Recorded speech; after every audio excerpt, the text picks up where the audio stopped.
She said I was too emotional to teach, then told everyone I was dangerous, planted substances in my classroom, and had me arrested in front of my students. When I finally asked her what I did to deserve this, she laughed and said, "You got in my way." I stayed silent. That was 10 weeks ago. This morning, she was removed from the courtroom screaming. I was checking my phone outside Macy's when I heard the screaming. A boy, maybe 7 or 8, was on the ground near the fountain, hitting his head against the concrete. His mother was trying to hold him, but he kept pulling away, his face red and twisted in distress. My interview at Starbucks was in 15 minutes. I'd been unemployed for 8 months since the district eliminated special education positions.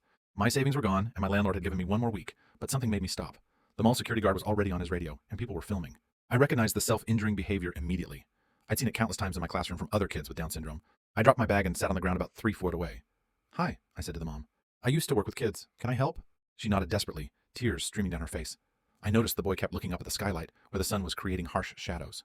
I pulled out my phone and opened an old teaching app, a simple color wheel that shifted slowly between hues. I placed it where he could see it.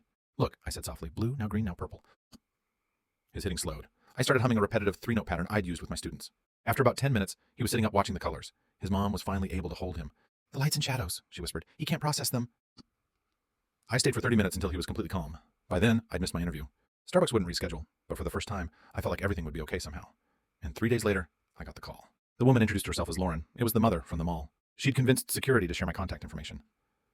"I need to tell you something," she said. "I run the largest developmental therapy center in the state. We specialize in Down syndrome and other developmental disabilities. I've never seen someone de-escalate behavior that effectively." I almost laughed. 8 months of rejection, and now this. She asked if I had experience with special needs children, and that's when I told her I had a master's in special education. But I was fired because they said I was too emotional for the job before replacing me with a man who had less qualifications. She insisted on meeting me, and I agreed. When I walked into Bright Horizons Center, I was stunned. Sensory rooms, one-on-one therapy spaces, adaptive technology everywhere. Nothing like the underfunded classroom I'd lost. "We've been looking for a lead teacher for months," Lauren said. "Starting salary is $85,000, full benefits." I thought she was joking. She wasn't. But here's where it gets crazy. My second week, a 4-year-old named Marcus enrolled nonverbal with a history of aggressive behaviors. His previous daycare had expelled him after he drooled on all the tables. His parents were desperate. His mom hadn't been able to work or receive respite in 2 years. During his first day, I noticed him tapping a pattern. Pinky, ring, middle, pointer, thumb, repeat. When he started getting agitated, instead of restraining him, I mirrored his tapping on the table. He stopped, stared at my hand, then smiled.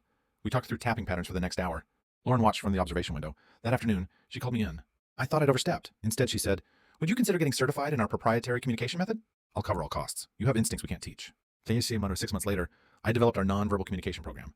Marcus now uses a tablet to communicate and hasn't had an aggressive incident in months. His mom went back to work as a cardiac nurse. Last week, she brought me coffee during my break. "You know what's funny?" she said. "I was at that mall the day you helped Lauren's son.